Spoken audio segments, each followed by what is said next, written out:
Do you have any idea how many successful entrepreneurs who've had what other people would classify as setbacks? Car accidents, infertility, immigration, addiction. The list goes on and on. Any idea how many successful entrepreneurs have turned those things into an unfair advantage? This is the Unfair Advantage. Turning life's challenges into your secret weapon for success. Life throws curveballs. They're not setbacks, they're setups for success. We dive deep into the lives of amazing entrepreneurs who've embraced their struggles, turned them into strengths, and built kick-ass businesses. And it's not about dwelling on past mistakes, it's about moving forward, building resilience, and creating success despite all the odds. Before we jump into these incredible stories, a big shout out to Brad's agency, ScreamingCow.com, where we turn dreams into digital realities. Let's do this. This is the Unfair Advantage. And now your host, Brad Starnes. What's going on, everybody? We are back with another episode of the Unfair Advantage, and I am your host, Brad Starnes. Today, I'm excited to be joined by Justin Dossey, who is the CEO at Ballpoint Marketing. Justin is a husband, father, and entrepreneur, and he is a Forbes featured business owner who also works as a business coach. He hosts a podcast called The Next Deal Podcast, and he emphasizes the importance of building strong teams and a business approach. He owns 3 companies, 2 of which have already achieved the 7-figure mark, and the third is expected to reach that milestone within the next 18 months. Across all of his businesses, Justin manages a team of over 40 members and has faced significant challenges such as anxiety and fear, but has overcome them through personal development efforts, contributing to his current success. But before I bring Justin on, I want to remind everybody that today's episode is sponsored by Screaming Cow Marketing Group, which is a full-service marketing agency that specializes in helping home service businesses grow more leads through utterly unforgettable marketing. Finding an agency that cares for your business just like its own is like finding a needle in a haystack. So if your business is looking for more business to do, call the guys who move. Justin, welcome on. Thanks, man. Thanks for having me on. Yeah. I love all the puns in your explanation of that. That is amazing. It was crazy. Like when I first got going with it, I'm like, oh no, I'm not going to do all these puns and everything. And then I've been doing a bunch of like in-person networking, and there was this guy that like, and even now anytime I see him, like I walk in, he's like, moo, and just like yells it. And so like now when I'm doing this in-person networking, like that's the first thing I do. I get up and I just like yell moo at like the top of my lungs to everybody. And they're like, that's amazing. I love moo it. is like, who the hell is this guy? Like just mooing and everything. And then after I get talking, I introduce myself. They're like, oh, it makes sense. So, I won't forget either. Yep. I'm thinking next I'm going to have to do like the full like suit and tie with like cow print and everything on it. So that's awesome. Yeah. Thanks for having me on, man. I'm excited. Yeah. So what I like to do first, just kind of like get into like how you became an entrepreneur, like what got you involved. If I recall correctly, you worked in the call center space prior to this. Yeah. So I'm your typical entrepreneur. Did horrible in school. Didn't go to college. I barely graduated high school and like had no idea what the hell I wanted to do when I was younger. Got married real young, had kids real young. Like I think I was 19 for like 8 days when I got married. Oh, wow. Still together with my wife. We just had our 15-year anniversary, and Congrats. I kind of just like, thanks, man. I kind of just like bounced around a lot when I was younger, just trying to figure out how to pay bills, I think was kind of the big thing. Like did some odd jobs, worked at a lot of restaurants, and then got into the car warranty call center industry, which is pretty big here in St. Louis. It's kind of where it all started originally. Mm-hmm. I worked for the company that started the whole "we're trying to reach you about your extended warranty" thing that now you see memes all over the place for. But yeah, man, I worked in that for a long time, and I remember my early to mid 20s, I was like, I just want to be a manager, right? Like I want to get to management. I want to be at that point where like I have some influence. I can make things happen and change. And I knew I had some stuff to offer, but I don't know how to get there. Like didn't have any training or anything. So I I ended up deciding to take a break from that. Went to culinary school and was like, all right, I'm going to be a chef. And during that time, probably done it for a year and a half or so, making like $14 an hour. And, I remember very specifically, there was one decision that kind of put me on the path to where I'm at now. And we found out that my wife was pregnant with our second kid. And I was like, I can barely afford one kid on $14 an hour. No way I can do two. And I coincidentally, right around that same time, my brother reached out to me and said, hey, I know you wanted to get out of the car warranty industry, but I'm working at this new place. They're solid. They're paying really good. And it was like, I think it was starting at like $15-16 an hour with like huge incentives for bonuses and stuff. So I was like, okay, cool. I'm going to go work there and just figure something out. I'm going to figure out a way to get into management. And that company got bought out within like 3 months of me being there. And I was like, cool, this is a fun way to start this. But I went into, I found out that the company was not, that they were trying to keep every employee, right? They were going to merge it into their company.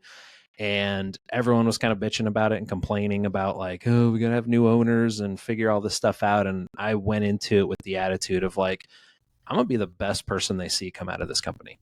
Right. Like, I'm not the best person here, but I'm going to be the best person that they see. And so I focused real hard on doing every single thing I could to the best of my ability. And I was lucky enough that I got noticed pretty quickly there and got moved into an assistant manager position, which then led to management and then the director of customer service and collections and all that kind of stuff there. And so I learned a lot of skills on like team building and leadership and running an organization, or running a team, I should say, not really an organization at that point. But I kind of hit that ceiling in a corporate position where like, it's capped out at like $90,000, maybe $100,000 a year. I was stressed out. I was starting to get really anxious. I was drinking a lot to try and help with anxiety, which just doesn't help at all. It makes it way worse. And, I had gotten to the point where I was denied a raise and very tired of where I was. And at that point, my same brother reached out to me, and he had quit that industry and started a call center himself for real estate investors to take their calls. And he was like, look, I'm either going to put this thing into the dirt, or if you can come over and help me grow this, let's run it together. And I was like, cool. How much can you pay me? And he's like, how much can you afford to live on? So I had kind of gotten to the point where I was just tired of what I was doing and wanted to change and wanted to take a chance on myself, and left probably 6 months later after that to go and do that position with him. And it's kind of all just been a snowball from there, man. Yeah. So did you wind up taking a pay cut at first? A huge one. Yeah. So I went from like 100,000 a year to 36,000 a year. Wow. And I was like, I did the math and I was like, okay, here's my bills. I need like $500 extra to do some fun stuff. Like, even not that fun, but like go out to dinner with my wife if I want to. Like, I could survive on 36 grand. My brother was like, I can't pay you that, but I'm going to figure it out. And basically had 6 months to figure out how to make the company pay for me, to help me get a raise, to make even more money. And I came in as an owner. So yeah, I took a massive pay cut in order to do that. And it was a scary time for sure. Cause I was like, I haven't made 36. I was used to making 100 grand at that point and being able to do whatever I wanted in 2017, I guess. So it was definitely a scary time, but it paid off. It was worth it. Yeah. It's a high risk, high, reward. Like when I left, so I'll be going into the agency, my agency full time, April 1st for a year. And I kind of had similar situation in terms of pay. Like I was base, like making like 70, 75K a year, but then I had all these like commission opportunities on top of there. And so I was making like well over 100 grand. And like, I got to the point where my wife was like, you are a walking zombie. Like, you're making good money, but you hate this. Like, and I actually loved the company, their culture, all of those things. I just did not like the role. I was just hitting phones all day long. And I was calling like Fortune 500 execs of like MasterCard and like those places, trying to, just set a meeting for us to build like custom software for them. Yeah. And I recall I was, doing a side hustle, which is now my agency at the time. And I remember having the conversation. It was like, I'm making half of what my base is. And so it was like 30 grand, 35 grand, something like that, like right around that range. And Yep. my wife was like, F it, like you're leaving. And she was working a job for like a healthcare medical records company. And she was on like a contract with the VA. And so we were like, there's no way she's getting laid off. Like, we'll be fine. We can just be dependent off what like she's making. And she was working all this overtime. So it's like, sure, no problem. And then she got laid off like 3 months after. It was like 92 days before our wedding. And it was like, shit, what are we going to Yeah. what are we going to do? But like, Yeah. at the time it was like, holy crap. Like, I don't know how I'm gonna be able to afford this and all of that. But now it's like, wow, that was, I wouldn't say it was nothing, because obviously it was tough, but it was like, Yeah. now the things that we go through with the business and all of that, it's like, yeah, we can, that just like flies right off, like no big deal. So Yeah. It's crazy how things change. yeah. So your first business that you went into with your brother is not Ballpoint, correct? No. It's so it's called Call Porter. Okay.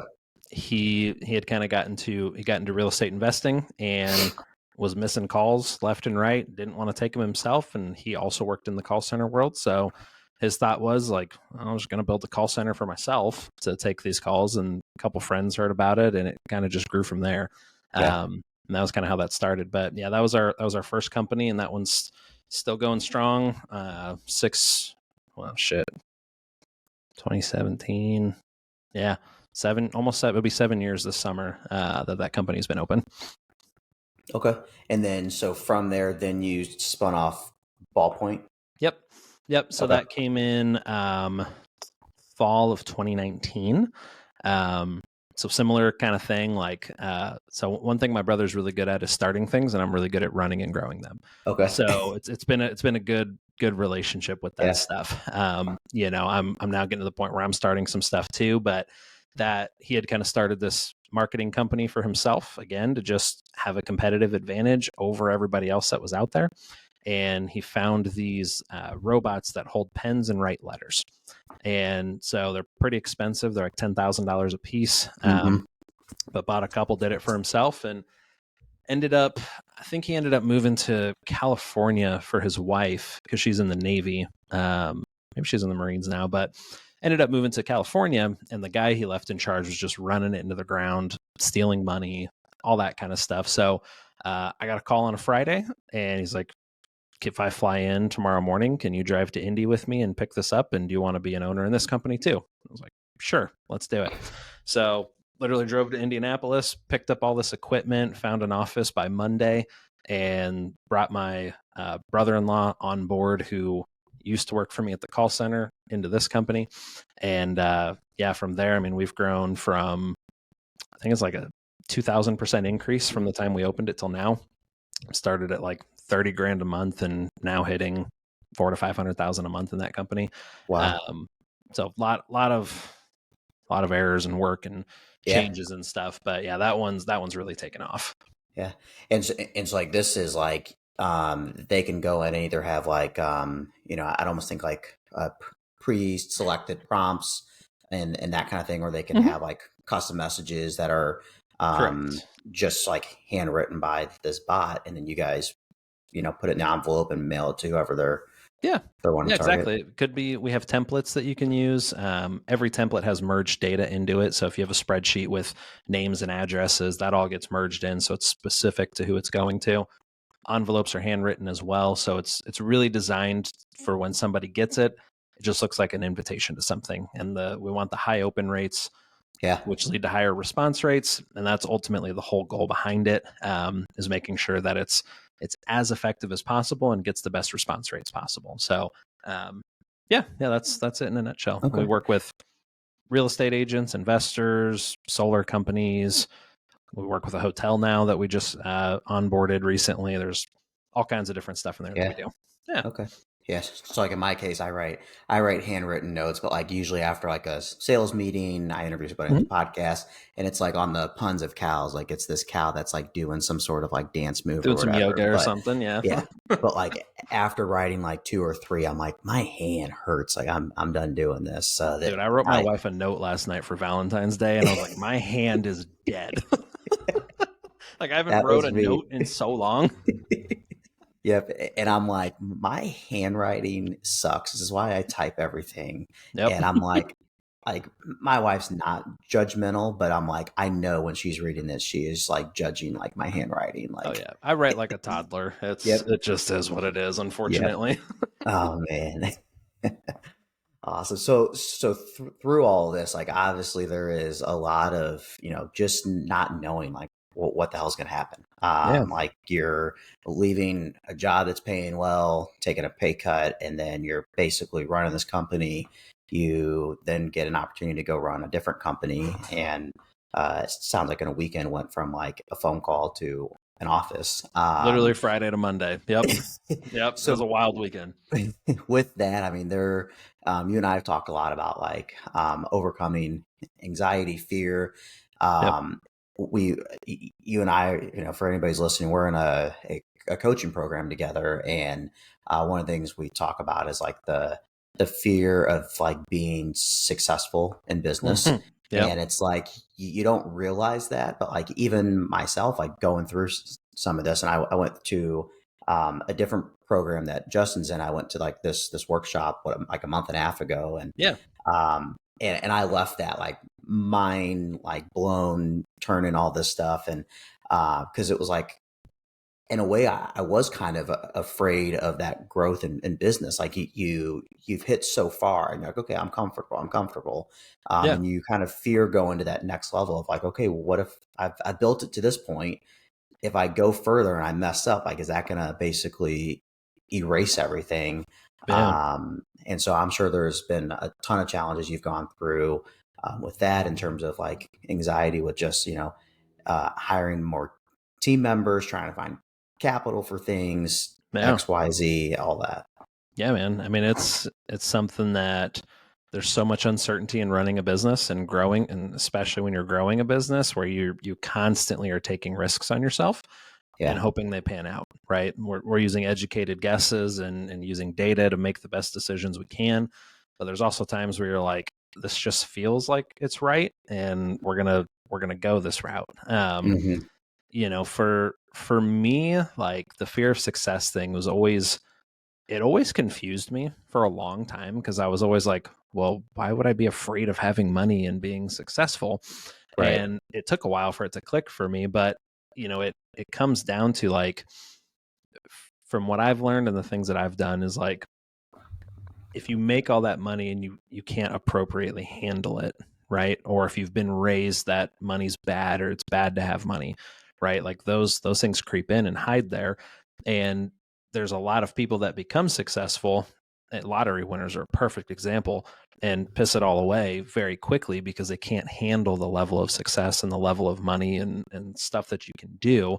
And it's a really challenging thing to overcome. And it's not an easy, it's kind of hard to explain sometimes, like Hmm. because I now understand it and I've had that fear and had to work through that and get over that. But at first it was something I was just like, I don't know why people would be afraid of being successful. And then it's like, well, you get to a certain point, like I want to stay at this point, like Yep. I want to always be here. I don't want to have to backtrack and do things. But, for me, the thing that helped me is I realized like even if everything imploded tomorrow, I would just start something new, right? Like I have enough knowledge and practice at this point that whatever I'm gonna do, I know I can figure out a way to make it successful.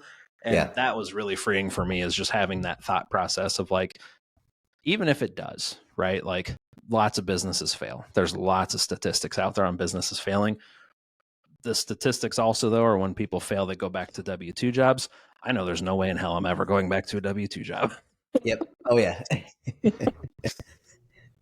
Yeah, there's this guy who was a great mentor of mine when I was in Kansas City with my last company named Matt DeCourcy. And one of the things he says all the time, he's like, I am unemployable. And I'm like, Yeah, same. I've just like adopted that term. I'm like, I Yeah. 100% agree with that. I had a previous business, and then this job that I left before my agency, I was only in it for like 6 months. And it was like, yeah, there is no way I'm going back to like doing this. And even before that, when I was working like a W-2 job part-time and I was doing sales, it was like, I, in a way, like created my own schedule, like Yeah. what shifts I want to do, because I was just so good at what I did that it was like, if they wanted to keep me, like I was going to just kind of do things as I wanted. Yeah. So I'm like, the other day I was thinking to myself, I'm like, when's the last time that like I've actually worked a job where I was like confined by what I did? Because before that role, like everything I did, it was like, yeah, I had these, company policies I had to follow, but I kind of walked that line of like whether I did actually follow them or not. We're So, right on the edge there. yeah. Yeah, dude, I've had nightmares about going back to W-2 jobs. Like as recently as a couple months ago, I remember I was like, oh, I'm so glad I don't work for, I don't have to clock in by 8:00. I don't have to go to lunch from 12 to 12:30 and like, have all this stuff. I'm like, man, I would be fired so quickly at any position, I have a feeling. Yep. Like after this, I'm going to go and hit the gym, and then I got a few hours of work to do tonight, but it's like, you can't do that with a job. Like you just, I'm just going to move some things around on my calendar, hit the gym, do some work tonight, that kind of thing. Yeah. So it's the freedom.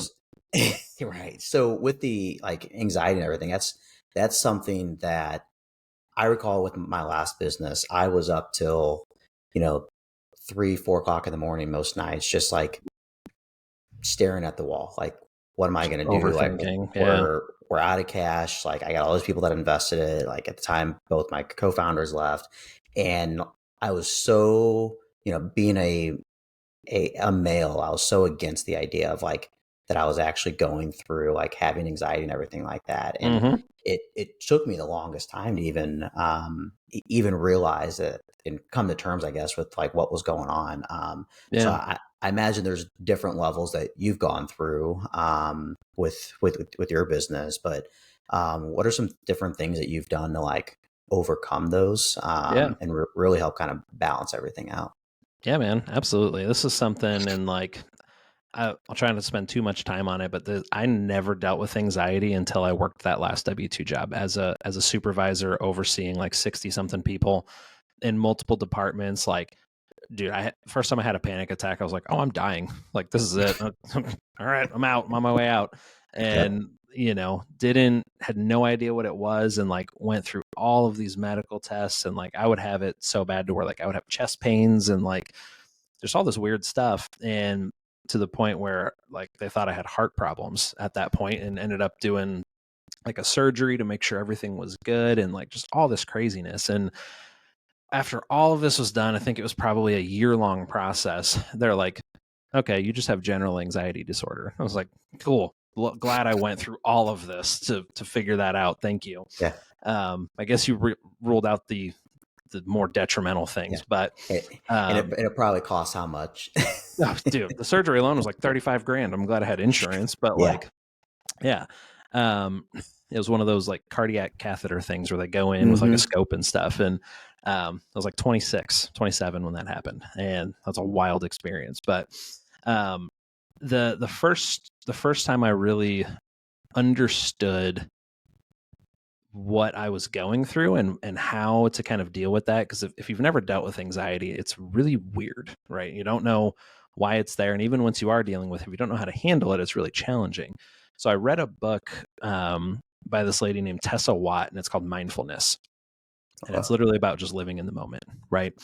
And in a nutshell, it kind of boils down to the thought process of when you're anxious about something, you're worrying about something that might happen. You're worrying about something in the future. You're ignoring the present moment that you're living in now, and you're not truly enjoying what life is and what it has to offer, right?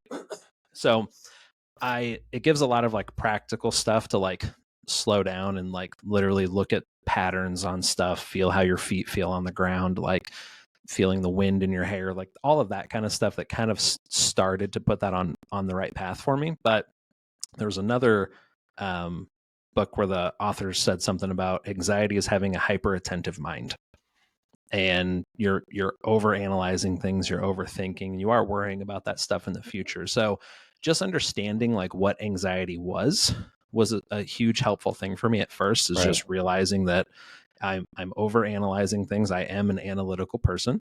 But you're also worrying about something that may or may not happen, right? Like you could, just because right now you're thinking, hey, I don't have any cash, because I've had that thought hundreds of times. Like, I have to make payroll on Wednesday. I don't know where it's coming from.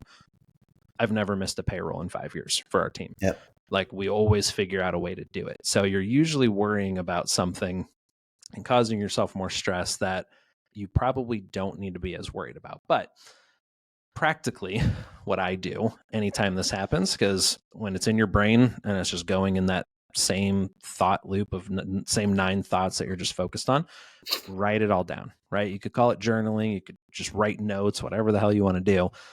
Get it all out on paper, and immediately your mind calms down, because now you can look at it objectively, see what's in front of you, and be able to craft lists, look at what's actually important, what's really going on. But for me, even just writing about it and just giving myself the permission to forget about it is a huge thing. Like, we call it an anxiety dump. Like, if I'm stressed about something, cool, let's write down every single thing, be honest as hell, like whatever it is. Like, I'm afraid I'm going to lose my family, my business, my friends, like I don't have any money, whatever it is. Literally write it all down and just get it out of your head is a huge place to start. And most people won't even do that. Yeah, I'm the kind of person, like, as you're talking, I like to like categorize things and all that. So it's like I would go into like a T chart or all these different things, and I'm sure you're just like, no, like just write a list. It does not have to, you don't have to overcomplicate it. Just like simply write everything down. From there. And there's times if I don't have, like, because I have a journal I do it in, it's in my backpack right now, but if I don't have that, I'll pull out the notes app on my phone and just bullet points. I'm worried about this, I have this thought, this, and this, and just get it out on paper, out on something. And it's an immediate sense of relief by getting that stuff out on paper to be able to objectively look at it. Right. The other little more intense way you could do it is ask yourself, okay, what if this does happen? And look at the absolute worst case scenario, right? Like, is it really as bad as you think it is? Yeah. Probably not. Like, of all the things I've worried about, maybe 10% of them have ever come close to coming true, right? Like, if that, like, there's been a ton of examples like that. Yeah. Well, like on your comment of like not being able to make payroll and everything, like that was something I went through like the first payroll period of the year. And it was just like, I had the business coming through this and that. It was just like the way the checks landed. And it happened to be with like New Year's Day and the holidays and all of those things. Like it was just going to miss by like a day if I didn't get these checks in time and everything. And I was like, there's no way in hell I'm doing that. Yeah. And so I had to call one of my clients and be like, hey, we have this invoice that's out. Like, technically you guys are net 14 days and it's like net 12 right now. Is there any way I can get you to make this payment like a day early? And on top of that, could I make you go through a little bit more trouble and do like a same day ACH through your bank rather than my invoicing platform? Like, just so we can get this in time so I can make payroll. And it was like, when I was going through that, I'm like, how, like, it's fine if I don't pay myself, but like not paying my employees on time is another thing. And, but at the time, there's all those thoughts going through my head and everything. And, that's actually what I wound up doing is I didn't write down a piece of paper. I have a whiteboard in my office, and I went through and I was like writing down everything, like all the like accounts receivable I had, this and that. And it was like, and then I saw one of the clients' names. And I remember having a conversation with him about how he had to do somewhat of the same thing years ago because he had appointed that. And I was like, he's the one I'm calling because he's the one that's been through it. And so he's going to know where I'm at. And he like, yep, not a problem. We'll do same day ACH. And I'm like, if there's a instant wire fee, take it off. And he's like, this is my treat. Like, don't worry about it. I'll get it taken care of. But at the time it was like, holy shit, like this is crazy. So, it's cool when you're a business owner, there's always a way out of whatever the situation is. If you really think about it hard enough, like I've had similar things, like I said, where we're close to making payroll and I'm like, shit, 24-hour flash sale to this list of clients. I know these top 10 people are going to order. They order consistently. Yep. And I'll throw in an extra 5% of mail for free, right? Like Yep. I want to make it worth their while every single time. Like, cool. Yeah, it Yep. works. It's no problem. There's always a way out to figure that out. Yeah. And if you call, like, it's one thing to go talk to a friend or, your wife or family or whatever about like what's going on. But like a lot of times better just to pick up and call like whoever else owns a business. Cause like in that case, he was like, hey, and by the way, since that happened to me once, here's what I've done since. And he was like, basically like, he has a line of credit that just sits there and never gets used unless he needs a couple gap days for payroll. Yep. And he's like, I got to a point where I, could afford to basically like take out that line of credit. I had the credit for it, this and that. And he's like, but that is the only thing that I used that line of credit for. Like it's nothing else. And so people who have gone through it before are going to be like, yes, they'll help you, but they'll also be like, hey, by the way, I know you didn't ask for this advice, but I'm going to give it to you. Here's what you need to do moving forward. So that's what I love about entrepreneurs. Yeah, I've been there. It sucks. Here's what I did. Like our issue was we never had enough reserves, right? Like in our accounts for stuff. And it's like between all of our companies, I don't even know how much. It's probably like $80,000 every 2 weeks in payroll that we're doing. And, so it's like, okay, cool. In each company, we need to have enough cash for 2 or 3 payrolls just set aside no matter what. Like I won't take a disbursement this quarter or whatever. Like, let's make sure that's there. And that was advice I got from somebody else. He's like, well, you need to have X amount of payrolls available just in case, right? Like as an absolute backup, if business gets slow, you still got to pay your people. Yeah, absolutely. So you in your case, you write everything down and that kind of helps a little bit. But let's say you've gotten to that point and it's just like, you can't overcome the anxiety at all. Like what's kind of that next phase that really helps you get to the point of not being anxious anymore? Yeah, man. So couple things. These are going to be more like physiological stuff that I have had to do a lot this year. I don't know if you know, but like I quit smoking weed in December, and because I used to use that for anxiety. And let me tell you, those first 3 weeks were a bitch. Like I do know because you made a very awesome quote at that workshop we were at. Oh, that's right. It was if I could grow 2 companies to 7 figures high, imagine what I could do sober. And that was like, I'm like, this is the quote of the year right here. Yeah, there you go. Yeah, that's right. I did talk about it there. So like those first couple of weeks, man, those were really, really hard. In the moment though, like if you're in the middle of all this anxiety, stress, panic attack, whatever it is, because I'll go over some preventative things you can do too, but 2 things that always worked, three different things you could do that always work for you. Really, really deep breaths, right? Like there's a reason why if you go to the hospital and like if you're having a panic attack, they will literally tell you to breathe, right? But like I'm talking like obnoxiously deep breaths and exhales and do like 5 at a time, then stop. Do 5 more at a time, stop. Get as much oxygen into your body as you can, because your body functions much better with oxygen in your system, and anxiety doesn't really have a place when your body is saturated with oxygen. And it's like on a physiological level. So that's kind of the first thing. Second one, splash cold water on your face, right? Just kind of shock your system essentially out of what's going on. So you think about something else. And like a variant to that my sister-in-law, who's a psychologist, told me about, she's like, you can grab a piece of ice and just hold it in your hand. And immediately your body is focused on this because this pain is greater than the anxiety that you're having. And you focus on this instead. So those are kind of like the main things that I would do. I do more of like the deep breathing or like a cold shower or something like that. But those are usually like the 2 main things. Now, I will say I don't like being on medication personally, but like if this is something new for you, don't be ashamed of being on medication if you have to be, right? Like, even if it's for 6 months, a year, right? While you figure some shit out. Like once I got over that and first went on anxiety medicine, I was like, oh my God, I feel normal again. And I can start working through this stuff. Like there's no shame in having to take something if you need to for a certain amount of time. the goal is just not to be on it long term. So I'll throw that out there too. Yeah. I was anti-medication, all that. And finally I went into my doctor because, this, and anybody's listened to the first episode, I have a slight stutter, and like a lot of it would like act up in like very anxious situations. And so that was actually what got me to like finally do it, is I was taking like an all natural supplement that kind of helped a little bit.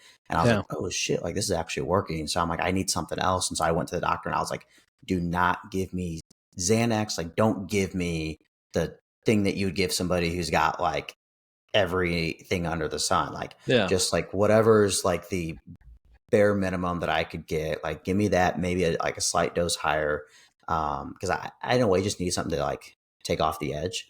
And it's like now I'm going through the process of like I'm trying to like wean myself off of it. And I'm implementing some other things with it, like some more all natural stuff. I've tried the cold showers; those things suck. So like I make it for like 10 seconds. Never gets better. Never gets better, dude. So.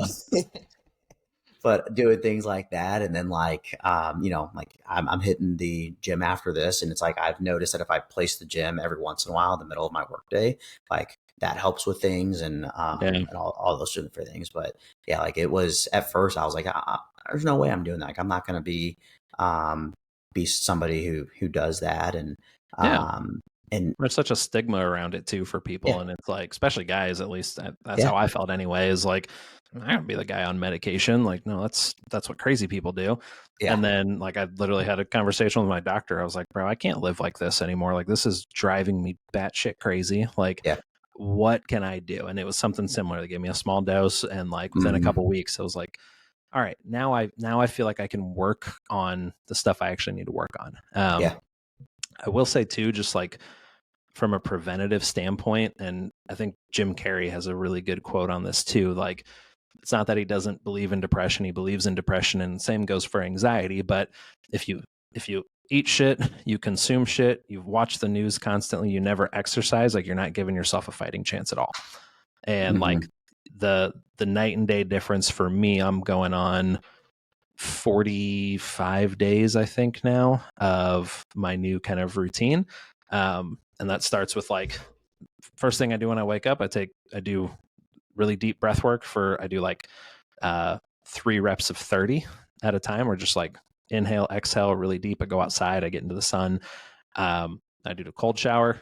Sucks every single time. I'm up to doing it like 4 or 5 minutes now, and I hate it every single morning. I feel amazing afterwards. Eating really clean, like a lot of processed stuff is out of my body. So eat a lot of like rice, chicken, turkey, veggies, things like that. And then exercising every day. I also started taking some supplements and stuff too for different deficiencies that my body had. I feel 100 times better than I did 45 days ago. And there's still times where I can get a little anxious here and there, but like the difference in the last 45 days I've seen by just being intentional and disciplined with easy, simple things like that, eating better, exercising, all that kind of stuff. It's wild how different I feel. Yeah. I began doing like 5 minutes of like moments of gratitude. Yeah. And so it's just like first thing in the morning, like my alarm with my phone, but I like turn that off, and then I put my phone face down. I just like sit on the edge of the bed, and it's like it's random things of like just whatever pops in my head of like, I'm glad I have employees. I'm glad I can make like I have enough revenue to make payroll. I have, I'm glad that I have my wife and our dogs. And it's like, then if I hit throughout the day of like something goes wrong, and it's like, then I go through those thoughts. It's like, wait, like you just told yourself 5 hours ago, like you were glad that you just even have the opportunity to like pay people. And so that's kind of helped keep me grounded and everything like that. So gratitude's a good one. It's that someone told me one time, gratitude's the highest frequency your body can operate on. And if you focus on gratitude, like everything else is going to be better. Yeah.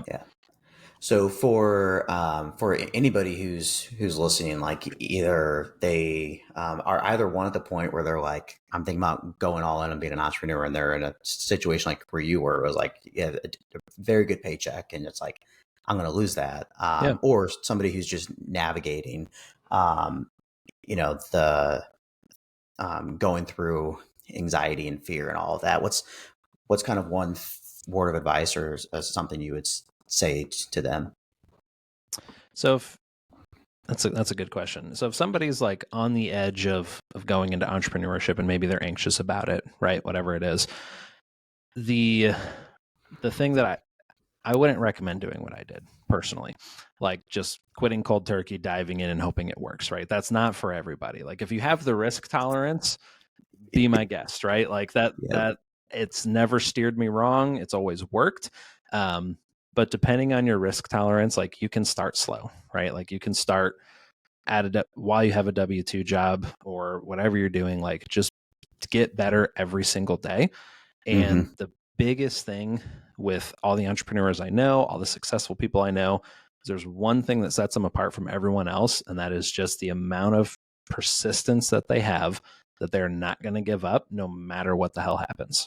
No matter what it is, they're going to figure out a way. They're going to make it happen. They're going to make it work. And part of that comes in from just getting better 1% every single day in whatever area you're trying to focus on. And those are, I've seen other people that have given up right when they were like right on the cusp of getting really good or being successful. And it's just unrelenting desire to make it happen is a huge, huge thing with it. So that would be the biggest thing that I would take into an entrepreneurial journey is like, realize it's going to suck at times. You're going to be busy. You're going to have amazing times and it's all worth it, but don't give up. Yeah. Wow. Yeah. It's, I always sit back and think like the business I had before, like, did I give up just like a tad bit too soon? And like, but it was like at the time, I didn't have as much, grit and, discipline and everything like that I do now. It's like, I had to put myself in that mindset and kind of have that mental change that like, I always wanted to be an entrepreneur. It's like I was, but it was like, I wasn't doing 100% all the work to be one and to be a business owner. And so it's a huge mindset shift that you have to take It is. at that point. So, and then for anybody that's wanting to, get in touch with you either about Ballpoint Marketing, anything you guys do there, or just kind of have a general conversation about navigating through anxiety and all of that, what's the best option for them? I'm pretty active on Facebook. Okay. Instagram, not so much. I'm one of the Facebook kids that grew up when it came out. So I'm pretty active on there. You can also email me at justin@ballpointmarketing.com. Probably be the two easiest places, and happy to help anytime with any questions anybody has. Awesome. Well, yeah, and we'll definitely get all that information down in the notes for the show. So if you're listening, you can click on that. Justin, thanks again for joining us today. This was a great conversation, something I know that like I wish I would have been able to listen to a podcast or something along those lines. It kind of helped me navigate that journey. And for anybody who's listening, please don't forget to like, subscribe, and leave us a review so we can continue to produce more episodes like this. And also please share this episode on social media, whether it's Facebook, LinkedIn, or the Instagram platform that Justin doesn't use. A little bit. And please go ahead and tag him on here as you're sharing it so we can get more exposure to him and his company and share a little bit more about his unfair advantage. Until next time, this is your Unfair Advantage. You've been listening to The Unfair Advantage. We're all human. We all make mistakes. But Brad's mission is to turn those into useful tools. Tools that can propel you forward like you've never imagined. He's not an expert, but he's been in the trenches. He hit rock bottom when his fintech company folded in 18 months, and he was knee-deep in the poor me attitude. But you know what? He bounced back, and now his mission is to help you do the same. We hope you've enjoyed the show. Make sure to like, rate, and review. Visit the website at bradstarnes.fyi. The podcast URL is unfairadvantagepodcast.com. And find Brad on Facebook and LinkedIn at Brad Starnes Official. See you next time on The Unfair Advantage.